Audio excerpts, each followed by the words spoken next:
வணக்கம். ஒரு கிராமத்தில் ஒரு முதியவர் ஒரு மாந்தோப்பை வைத்து பராமரிச்சுன்னு வர்றார். அந்த மாந்தோப்புக்கு தேவையான உரங்களை அவர் சரியாக இடுறதில்ல, அதே போல் தண்ணீர் பாய்ச்சறதில்ல, சரியான அதுக்கு தேவையான சத்து பொருட்களை எல்லாம் அவர் கொடுக்கறதில்ல. அந்த ஆண்டு பார்த்தீங்கன்னு சொன்னால் விளைச்சல்கள் ரொம்ப குறைவாக இருக்கும். இவருக்கு ரொம்ப மனசு வருத்தமாக இருந்தது. அப்போ உடனே நண்பர்கள்ட்ட சொல்கிறாரு, உடனே எல்லாம் அந்த தோப்பு வச்சுன்னு எதுக்கு நீங்கள் கஷ்டப்படுறீங்க, அந்த மாந்தோப்பை யார்கிட்டையாவது விலைக்கு கொடுத்துருங்க அப்படின்னு சொல்லிட்டு நண்பர்கள்லாம் சொல்கிறாங்க. ஆனால் பெரியவருக்கு அதை விலைக்கு கொடுக்கறதுக்கு மனசு இல்லை. உடனே ஒரு நல்ல ஒரு நண்பர் அவர்கிட்ட இருந்தார் பக்கத்தில். அவர் சொல்கிறாரு, வேணாம், நீ என்ன பண்ணுன்னு சொன்னால் ஆண்டுக்கு ஒரு முறை மாங்காய் காய்க்குது இல்லையா, அதை 3 தடவையாக மாற்றுறதுக்கு ஏதாவது முயற்சி செய்துப்பான்னு சொல்லிட்டு ஒரு ஆலோசனை கொடுக்குறாரு. அப்படியா, என்ன செய்யலாம்னா நீ நிறைய உழைப்பு அதில் போடணும் அப்படின்னு சொல்லிட்டு பெரியவர் சொல்கிறார். உடனே அவருடைய நண்பர் சொல்கிறார். அதுக்கு முதியவர் சரி, நீ சொல்ல ஆலோசனை நல்ல ஆலோசனை தான், நான் அதற்கான முயற்சிகள் எடுக்கிறேன், ஆனால் எனக்கு ஆண்டுக்கு 3 முறை விளைச்சல் வரணும் அப்படின்னு சொல்லிட்டு அவர் ஒரு நிபந்தனை விட்டு நண்பர்கள் சொன்ன மாதிரி அப்பப்போ அதுக்கு நீர் பாய்ச்ச ஆரம்பிக்கிறாரு, தேவையான உரங்களை எல்லாம் போடுறாரு. அவருடைய நடைமுறையே மாறிடுது.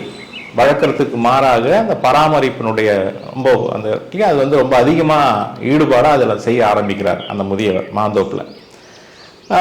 அவர் 3 மாதம் ஆச்சு. உடனே மேலே அண்ணாந்து பார்க்குறாரு, மரத்தில் பூக்கள் எதுவும் பூக்கலை. ஆனால் மனம் தளரலை. அவர் தொடர்ந்து தன்னுடைய முயற்சியை ஈடுபட்டு ரொம்ப அழகாக அற்புதமாக அவருடைய டெடிகேஷன் சொல்லுவோம் இல்லையா, முழுமையான மனசோடு ஈடுபாட்டோடு அந்த வேலைகளை எல்லாம் செய்கிறார்.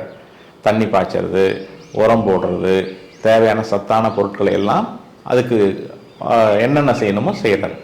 6 மாதம் ஆச்சு. திரும்பவும் அண்ணாந்து பார்க்குறாரு, அந்த மரத்தில் பூக்கள் எதுவும் பூக்கவே இல்லை.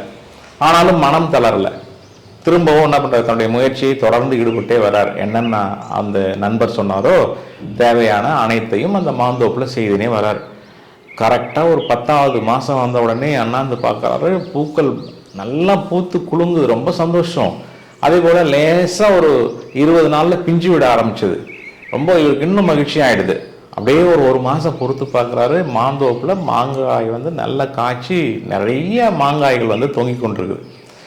அப்போது கரெக்டாக அறுவடை சீசன் வந்தது. ஒரு ஆண்டு முடியும் பொழுது சீசன் வருது.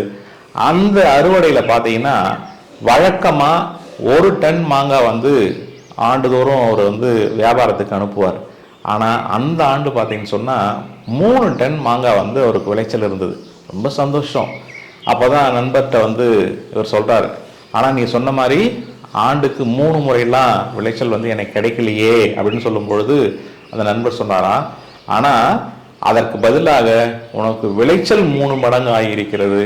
எனவே எந்த ஒரு விஷயமா இருந்தாலும் சரி, உழைப்பை நாம் கொடுத்து கொண்டே இருந்தால் அதற்கு உண்டான பலன் நிச்சயமாக கிடைக்கும். அதுதான் உனக்கு கிடைச்சிருக்குது அப்படின்னு சொல்லிட்டு அந்த நண்பர் சொல்லிட்டு அவருடைய முதுகில் தட்டி கொடுத்துட்டு போனார். முதியவருக்கு மிக்க மகிழ்ச்சி. நீங்களும் எந்த ஒரு செயலாக இருந்தாலும் சரி, உழைப்பை தொடர்ந்து கொடுத்து கொண்டிருங்கள். அதற்கு பலன் நிச்சயமாக பல மடங்கு பெருகி கிடைக்கும். நன்றி.